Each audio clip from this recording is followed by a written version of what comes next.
Ya, terima kasih. Assalamualaikum warahmatullahi wabarakatuh. Selamat siang semuanya. Salam sejahtera untuk kita semua. Uh, Tadi saya sudah juga ikut mendengarkan pemaparan dari pemateri satu, bagus sekali dari Ibu Dr. Aren ya. Baiklah, uh, terima kasih atas kesempatannya pada hari ini sehingga saya bisa menyampaikan materi mengenai experiential learning dalam praktik pembelajaran. Ya, untuk latar belakangnya saya berangkat dari teori-teori mengenai experiential learning. Ya, ini dari teori David Cope. Nah, experiential learning dalam pembelajaran ya. Mengapa saya mengangkat materi mengenai experiential learning?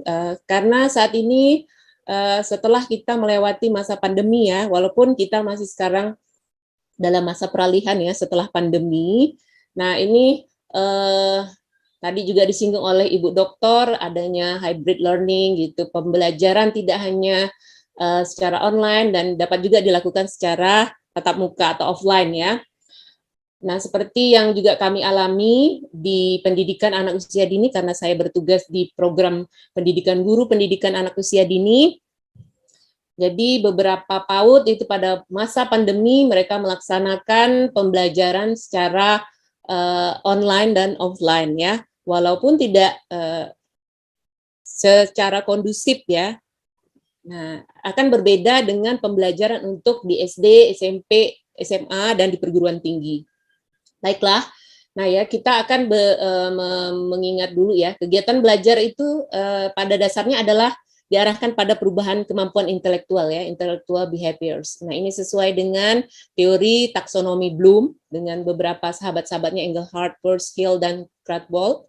Ya, inilah yang mendasari pelaksanaan pendidikan di seluruh dunia, bahwa pendidikan itu mempunyai tiga domain. Yang pertama itu kognitif, afektif, dan psikomotor. Ya, nah kognitif inilah mengenai pengetahuan, kemudian afektif, bagaimana sikap ya dari seorang peserta didik, dan kemudian psikomotor itu perilakunya.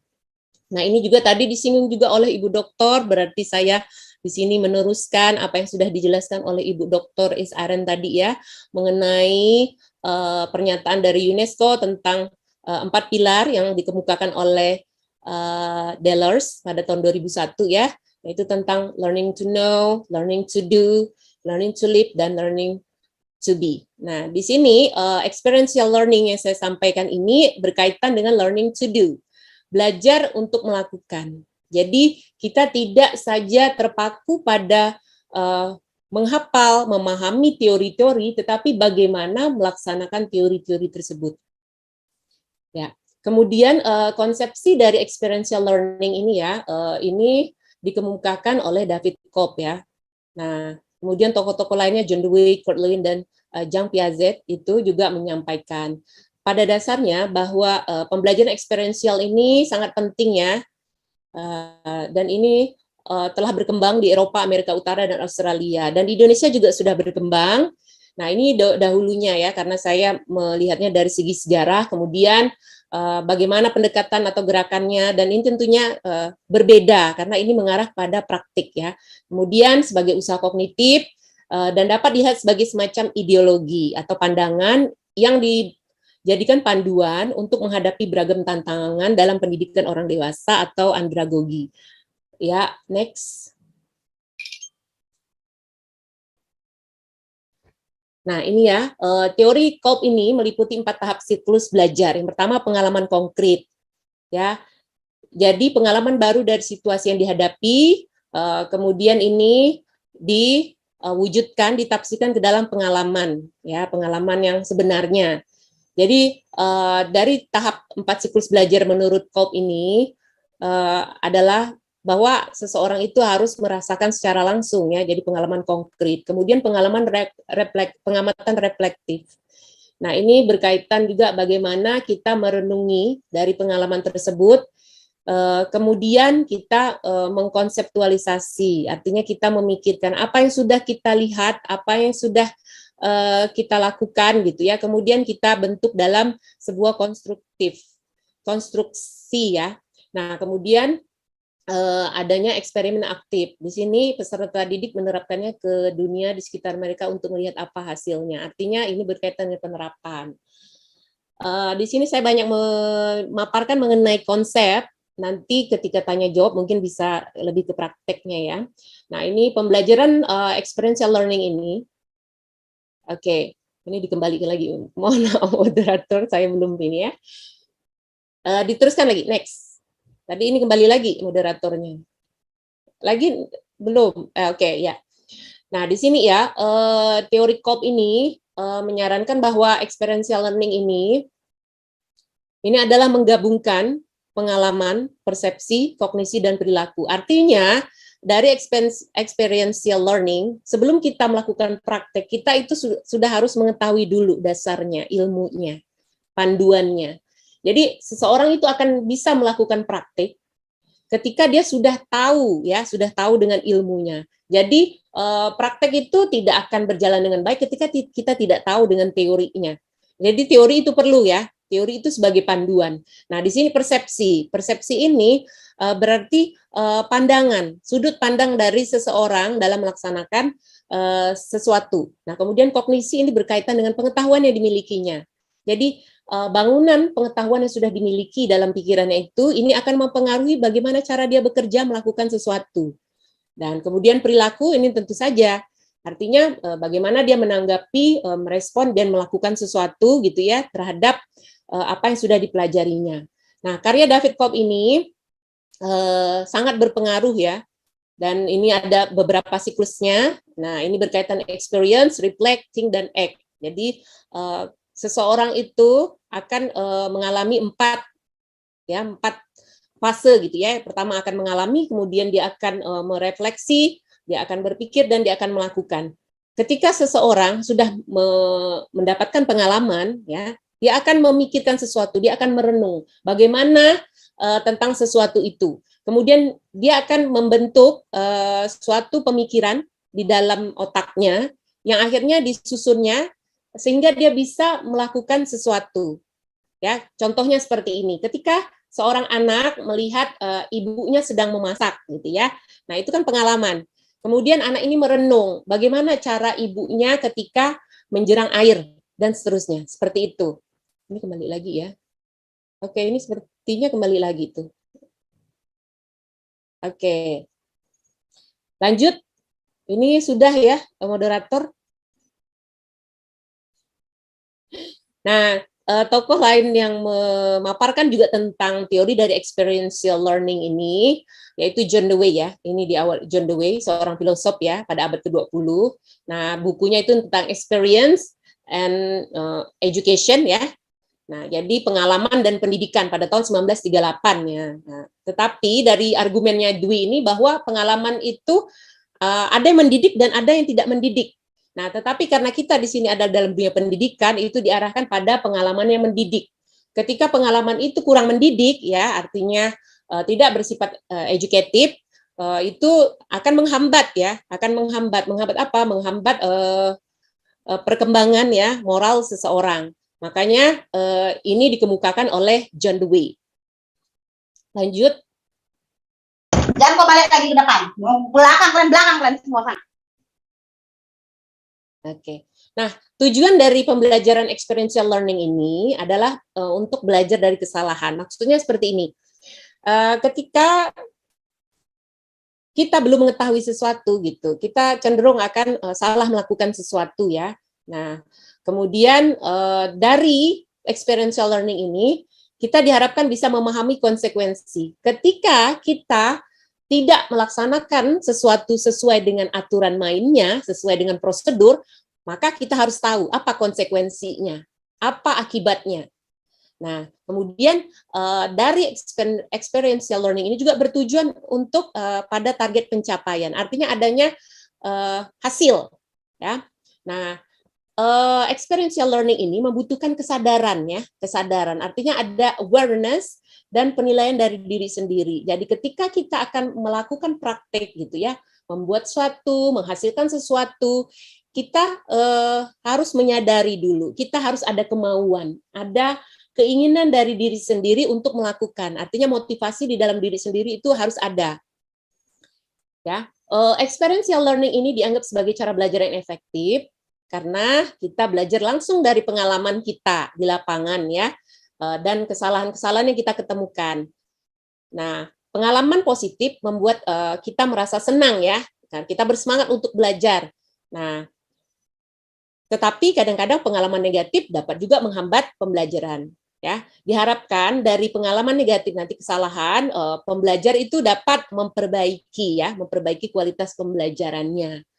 Nah, terutama juga dalam pengajaran. Berarti guru sudah tahu ketika nilai anak-anak peserta didiknya rendah, berarti yang mana salah? Apakah metodenya, model yang diterapkan, atau materinya? Itu bisa menjadi panduan bagi guru-guru yang mengajar. Jadi kita tidak serta-merta menyalahkan peserta didik karena sebagai guru di sini kita harus menjadi seorang motivator bagi peserta didik. Ya, lanjut. Ya. Nah, ini saya kembalikan lagi ya. Jadi saya memang banyak memukakan teori-teori pada dasarnya untuk mengingatkan kita semua tentang belajar ya. Nah, experiential learning ini belajar yang berdasarkan pengalaman. Nah, definisi belajar kita ingat kembali adalah proses, bukan hasil ya. Jadi ketika seseorang itu diharapkan mampu, contohnya di sekolah kejuruan ya, kalau di sekolah dasar kan belum ya, tapi ketika anak diharapkan bisa kreatif, berarti guru mengajarkan anak itu untuk mengembangkan kreativitasnya, misalnya di bidang olahraga, anak itu bisa meniru gerakan senam, atau melakukan gerakan-gerakan ringan dan sebagainya, kemudian membuat prakarya. Nah, itu juga merupakan experiential learning. Kemudian di sekolah kejuruan itu jelas ya, karena memang mereka sudah terarah. Nah, belajar adalah sebuah perubahan dalam pengetahuan, keyakinan, dan seterusnya. Nah, kemudian belajar bukan sesuatu yang diperintahkan. Nah, ini tadi sesuai dengan apa yang sudah dipaparkan oleh Ibu Dr. Aren ya, bahwa diharapkan kita berpusat pada student, pada peserta didik. Jadi bukan pada teacher centered tapi student centered. Nah, dari belajar ini ya, bahwa belajar itu proses aktif dan pengajaran membutuhkan pelibatan aktif. Jadi bukan hanya guru yang berceramah, tetapi di sini perlu adanya praktek-praktek tugas-tugas ya, sehingga peserta didik itu bisa mengaplikasikan, menerapkan apa yang sudah disampaikan oleh gurunya. Lanjut. Ya, oke. Nah, ini ada teori-teori pendukungnya. Jadi unsur-unsur dari model RACE ya. RACE ini adalah yang juga mengemukakan tentang experiential learning. Banyak sekali ya sebenarnya pakar yang memaparkan mengenai teori experiential learning ini, mengapa penting, mengapa perlu dilakukan gitu dia. Jadi di sekolah gitu, di lembaga pendidikan kita tidak hanya menyampaikan teori, tetapi teori tetap penting ya sebagai landasan berpikir, sebagai pedoman untuk melakukan praktek. Nah ya, unsur-unsur dari model RACE itu yang pertama adanya keinginan atau kebutuhan ya. Nah, inilah menyebabkan seseorang ketika dia sudah termotivasi untuk belajar, makanya dia akan melakukan. Nah, kemudian setelah dia punya motivasi, dia akan melakukan. Nah, di sini belajar melalui pengalaman, berlatih dan bereksperimen, kemudian ada umpan balik atau feedback ya. Nah, ini diperlukan. Ketika anak sudah melakukan praktek, ada feedback, masukan dari gurunya apa yang perlu diperbaiki, apa saja kekurangannya, apalagi yang perlu ditambah, apalagi yang perlu diamati, dipelajari dan sebagainya. Nah, kemudian dari model RACE ini berkaitan dengan hal-hal yang masuk akal ya, bahwa pembelajaran itu harus efektif ya. Jadi harus ada waktu, ada jeda untuk peserta didik berpikir ya, memikirkan kembali, merefleksi atau merenungi apa yang sudah dilakukannya ya. Jadi tidak langsung gitu ya, tidak langsung seketika dia sudah belajar kemudian langsung diberikan praktek, anak itu tidak diberi jeda. Jadi setelah belajar anak memahami dulu, karena dari teori kognitif Bloom juga dari mengetahui, kemudian anak-anak itu memahami, setelah memahami baru bisa menerapkan. Nah, tadi Ibu Dokter juga menyinggung mengenai HOTS ya, High Order Thinking Skills. Nah, itu kalau untuk di sekolah menengah, sekolah dasar dan menengah itu masih lower thinking ya. Mungkin kalau sudah masuk grade berarti termasuk sudah golongan anak-anak jenius ya. Nah, biasanya kalau HOTS itu memang lebih banyak di dunia perguruan tinggi ya. Jadi saya banyak juga mendapat masukan ya dari Ibu Dr. Is-Aren ini. Terima kasih ya Ibu ya. Nah, ini tadi lanjut ya. Jadi ini mengenai beberapa teori pendukung lain mengenai experiential learning. Ya, moderatornya boleh diteruskan lagi. Ya. Nah, ini juga ada dari ya RES model ini saya menambahkan. Ini sebenarnya penambahan dari penjelasan pertama ya. Jadi kemudian ada penambahan lagi dari teorinya model RES ini, adanya verbalisasi dan penilaian ya. Nah, ini dalam kata-kata. Jadi seseorang itu gitu ya bisa juga mendapatkan pengalaman dari proses verbalisasi ya. Nah, ketika dia dijelaskan gitu, anak-anak itu memahami. Kemudian ada juga dari penilaian ya. Nah, pendalaman pembelajaran itu, nah bagaimana bagaimana perkembangan peserta didik ini merupakan penilaian. Jadi bagaimana ketika guru menjelaskan kepada anak-anak ini masuk pada proses verbalisasi. Ini juga mendukung dari experiential learning. Karena seseorang itu akan memiliki pengalaman yang baik ketika dia mendapat pengetahuan, penjelasan, pengarahan, pembinaan yang baik. Nah, setelah itu dia diberikan juga contoh bagaimana melakukan praktek, bagaimana dia seharusnya bersikap, bertingkah laku. Nah, jika itu berkaitan dengan hal-hal yang akan untuk pengembangan keahliannya, berarti life skill. Nah, itu kecakapan hidupnya. Nah, itu mungkin ya seperti di mata pelajaran tertentu gitu. Kalau di perguruan tinggi mata kuliah tertentu, misalnya praktikum dan sebagainya. Nah, itu akan sangat mendukung pada experiential learning. Next. Ya, oke. Nah, ini pada dasarnya experiential learning ini sama ya dengan konsep dari active learning, pembelajaran aktif. Karena dalam experiential learning, pembelajaran yang berbasis pengalaman ini, memang peserta didik harus aktif ya. Jadi kalau tadi ada disinggung tentang konsep CBSA, cara belajar siswa aktif, atau kita sebut itu student centered, itu memang benar ya. Jadi dengan peserta didik diaktifkan, otomatis gitu ya, otomatis mereka akan mendapatkan banyak pengalaman. Dengan diaktifkannya, mereka diharapkan mengerjakan tugas-tugas. Nah, jika itu berkaitan dengan pengembangan keterampilan, peningkatan keterampilan, membuat prakarya, kemudian juga mereka mempraktekkan gerakan senam dan sebagainya itu jika di sekolah, atau membuat karya-karya yang lain. Nah, itu berarti mereka sudah menerapkan experiential learning. Dalam hal ini dituntut sekali bagaimana kreativitas dari guru-guru sebagai tenaga pendidik ya. Kalau di universitas atau perguruan tinggi itu memang sudah sering dilakukan ya, khususnya misalnya di jurusan-jurusan tertentu ya, di fakultas-fakultas tertentu. Nah, kebetulan saya di Fakultas Keguruan dan Ilmu Pendidikan, karena kami di PG PAUD itu memang sering melakukan praktek ya, walaupun prakteknya tidak sama dengan jurusan yang lain, itu jelas ya. Nah, kalau di FKIP kami itu ada jurusan MIPA-nya itu biologi dan kimia. Nah, mereka juga sering melakukan percobaan-percobaan di laboratorium. Kalau kami itu biasanya praktek mengajar ya, kemudian bagaimana membuat alat permainan edukatif dan sebagainya. Itu juga bagian dari experiential learning. Nah, di sini dituntut penciptaan lingkungan yang kolaboratif dan kooperatif. Apa yang kolaboratif? Berarti ada kerjasama di antara pendidik dan peserta didik. Dan kita juga bisa melibatkan masyarakat ya. Karena pada dasarnya dalam experiential learning ini kita banyak mengarah pada kehidupan sosial ya. Jadi environment-nya sangat kita libatkan. Kooperatif berarti ada kerjasama yang baik ya di antara peserta didik dengan pendidik. Nah, ini sangat diperlukan.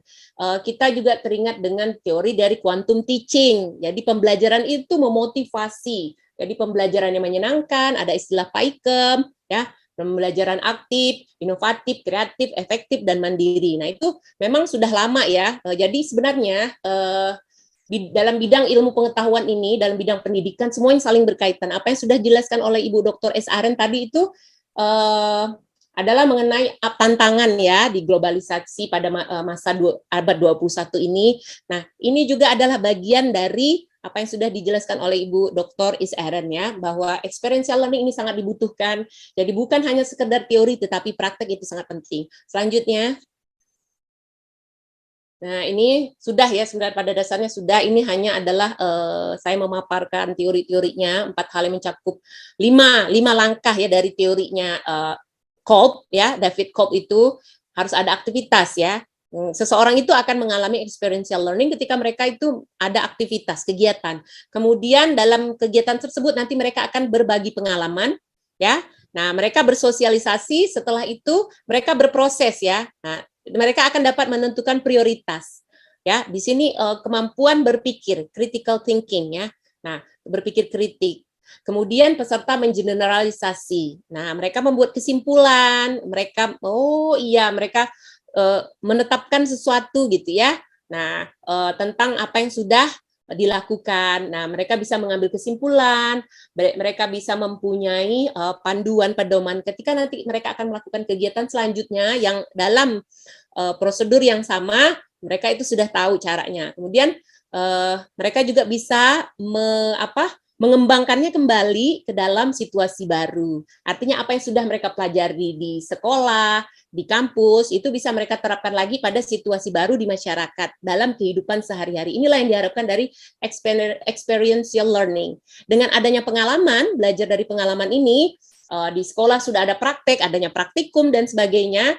Nah, diharapkan nanti anak-anak ini ketika mereka masuk ke dunia kerja, nah mereka bisa mempraktekkannya. Bukan hanya di dunia kerja, ketika mereka bersosialisasi dan dengan masyarakat ya, mereka bisa mengembangkan kembali ya. Jadi mereka bisa menciptakan gagasan-gagasan baru setelah mereka mengalami berbagai hal berkaitan dengan pengembangan ilmu dan pengetahuan dan teknologi tadi. Lanjut. Oke, ini masih konsep. Oke, nah ya pada dasarnya secara umum experiential learning itu adalah belajar melalui tindakan. Jadi dengan adanya perbuatan-perbuatan yang dilakukan, praktek-praktek tadi, sehingga ini akan menciptakan peningkatan pengetahuan. Ya, lanjut saja, moderator. Iya. Nah ini dari Dean ya. Jadi adanya bahwa dalam melaksanakan experiential learning itu, menurut Dean tahun 1993 ini harus ada perencanaan, kemudian harus ada keterlibatan, ya involvement itu perlu ya, keterlibatan itu perlu, kemudian internalisasi, kemudian refleksi, generalisasi seperti yang sudah saya jelaskan tadi, kemudian aplikasi, dan terakhir itu tindak lanjut ya.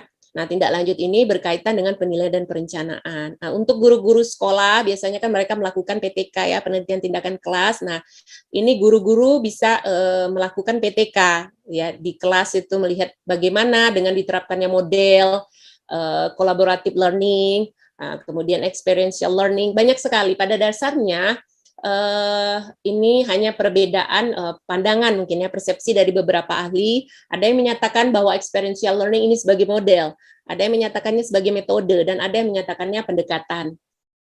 Tapi dari Kolb sendiri ini adalah sebagai sebuah model ya.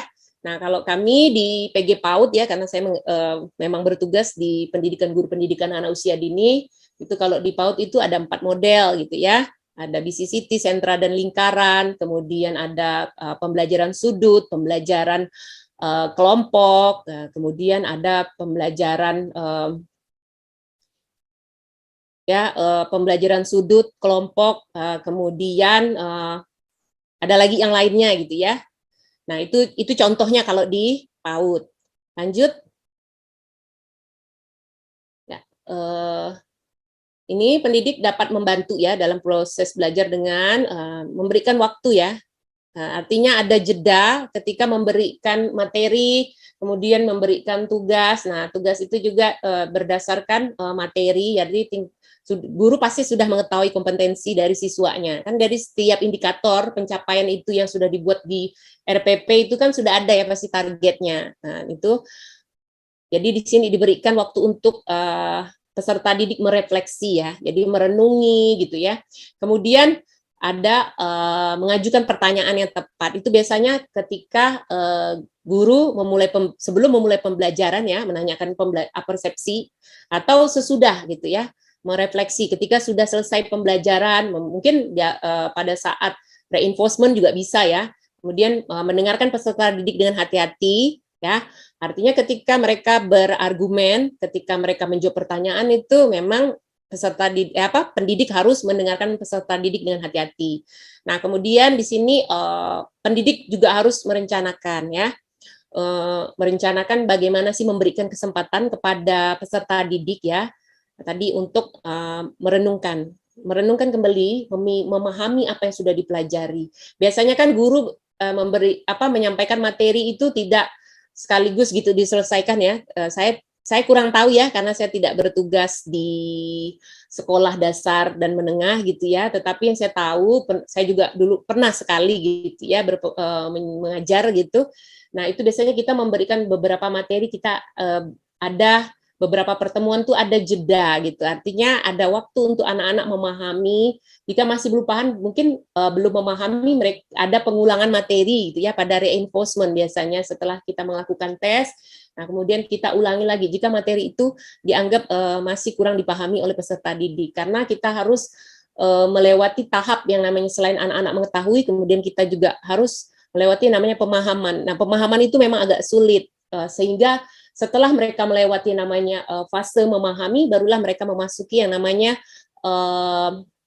menerapkan. Nah, setelah menerapkan, kalau di atasnya lagi, setelah itu mereka bisa setelah mereka menerapkan, mereka bisa mengevaluasi, kemudian ya mensintesis gitu ya.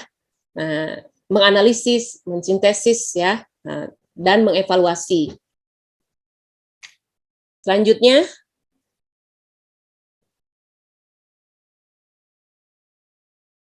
ini moderator, oke, ya, oke. Nah, ini model apa sih bentuk ya? Bentuk kegiatan pembelajaran bisa melalui diskusi kerja kelompok, partisipasi langsung, penerapan informasi dan penerapan informasi di luar kelas, biasanya ini ya praktek ya. Nah, ini hanya contohnya sebenarnya. Banyak sekali ya hal-hal yang bisa mendukung experiential learning, pembelajaran berbasis pengalaman itu. Banyak sekali. Jadi bisa juga dengan melakukan demonstrasi, dengan metode demonstrasi, karya wisata, mereka jalan-jalan, kemudian nanti mereka menemukan ya, menghadapi langsung, kemudian metode praktek ya. Itu banyak sekali sebenarnya metode-metode pembelajaran yang bisa diterapkan oleh guru ketika menerapkan experiential learning ya. Nah, ini juga harus didasarkan pada identifikasi kebutuhan ya. Jadi tentunya guru sudah membuatnya pada RPP ya. Jadi apa yang sudah dirancang oleh guru untuk program 1 semester itu biasanya sudah nampak ya, bahwa sebelum kita nanti menerapkan ya metode, model, dan pemberian tugas-tugas itu kita sudah tahu bahwa nanti indikator apa, pencapaian apa, kompetensi dasar apa yang akan kita capai, sehingga goalnya gitu, tujuan dari pembelajaran secara keseluruhan itu tercapai. Ya, lanjut. Nah, ini manfaatnya ya. Nah, ini manfaatnya saya mengambil ya dari ini, memang ini sebenarnya ini yang saya ambil literaturnya ini semua memang berbahasa Inggris gitu ya. Jadi saya langsung mengambil dari sumbernya. Jadi ini supaya apa ya, kita mempunyai perbandingan ya. Bukan berarti saya ini bagaimana gitu ya. Tapi di sini kita ingin membuat perbandingan bagaimana pendapat dari tokoh-tokoh di Indonesia gitu. Nah, ini saya mengambil langsung. Nah, ini pertama, manfaat dari experiential learning ini adalah menciptakan relevansi dengan dunia nyata ya. Nah, artinya ini berkaitan dengan dunia kerja. Contohnya tadi saya bilang untuk vocational education, pendidikan kejuruan ya. Nah, ini sangat bermanfaat sekali untuk guru-guru yang mengajar di SMK gitu ya. Bagaimana Bu kalau yang di sekolah umum gitu. Nah, sekolah umum ini juga tetap ya ada relevansinya, ada kesesuaian dengan dunia nyata. Kemudian memberikan peluang untuk pengembangan kreativitas, karena dengan praktek-praktek, dengan melakukan gitu ya, itu otomatis kreativitas itu akan berkembang. Kemudian memberikan peluang untuk refleksi, merenung dan introspeksi. Kemudian di sini yang pasti, nah ini tadi berkaitan lagi dengan tujuannya adalah belajar dari kesalahan, sehingga kita bisa memperoleh panduan yang lebih baik, pedoman. Bagaimana sih bertindak yang seharusnya? Bagaimana secara membuat sesuatu ini lebih bagus, lebih baik, lebih sesuai dengan prosedur. Kemudian mempermudah belajar, ya.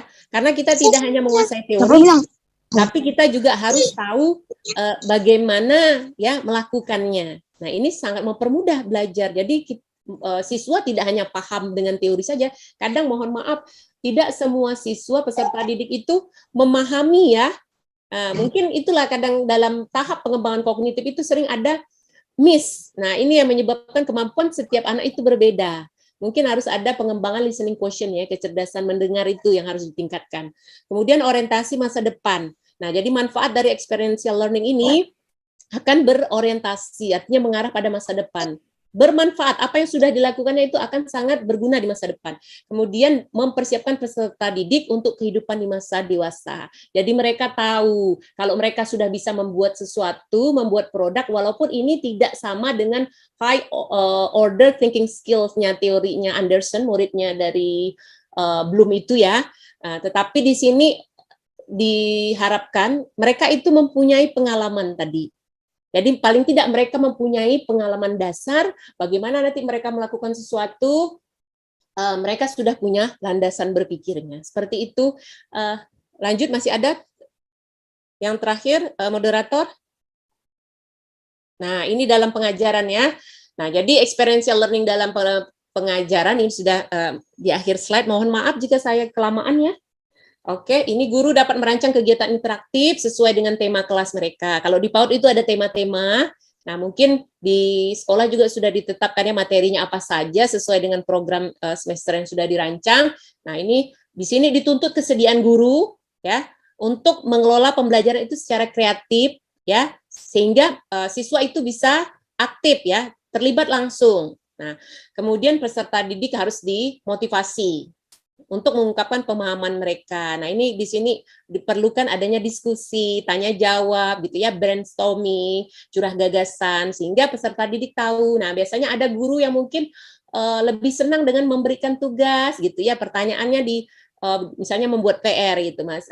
Diberikan dalam tugas-tugas PR-nya gitu. Nah, dikerjakan di rumah nanti dijawab oleh kemudian didiskusikan bersama di kelas. Itu tergantung dari kreativitas gurunya masing-masing ya. Lanjut, masih ada moderator yang terakhir ya, mungkin masih ada satu lagi ya. Nah, ini experiential learning dalam pengajaran. Nah, ini berdasarkan pengalaman. Kemudian pengajaran untuk pembelajaran pengalaman ini.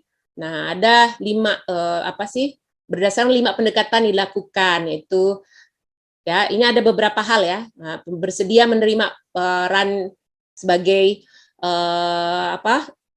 peran di sini, kemudian dekati pengalaman belajar dengan cara yang positif dan tidak mendominasi, kemudian identifikasi pengalaman, jelaskan tujuan dari situasi belajar, nah, kemudian guru mengungkapkan ide-idenya, kemudian guru harus menghubungkan ya tujuan pembelajaran tersebut dengan pengalaman nanti ya. Berarti ini pembelajaran kontekstual, kemudian guru bisa menjadi fasilitator tadi, menyediakan sumber daya yang relevan. Mungkin biasanya kan di sekolah itu ada mungkin fasilitas di sekolah, misalnya ada media-media yang sudah ada di sekolah, itu bisa disediakan untuk membantu siswa dalam proses pembelajaran. Kemudian siswa diberikan kesempatan untuk bereksperimen ya. Nah, ini biasanya praktek-praktek ya. Kemudian menemukan keseimbangan antara aspek akademik dan pengasuhan dari pengajaran. Ini biasanya mungkin di jurusan-jurusan tertentu ya, misalnya di PG PAUD dan seterusnya. Pada dasarnya yang saya jelaskan di bagian terakhir ini, di slide terakhir ini adalah secara umum ya. Jadi tidak spesifik untuk di sekolah-sekolah tertentu, tapi secara umum, jadi bisa diambil pada bagian-bagian tertentu sesuai dengan bidangnya masing-masing ya. Jadi ada beberapa sumber yang saya gunakan dalam pemaparan materi saya pada siang ini. Saya rasa itu saja kali ya dari saya. Nanti bisa kita diskusikan ya ada pada forum tanya jawab. Mohon maaf ya atas segala kekurangan saya dalam memaparkan materi pada hari ini. Terima kasih banyak. Assalamualaikum warahmatullahi wabarakatuh.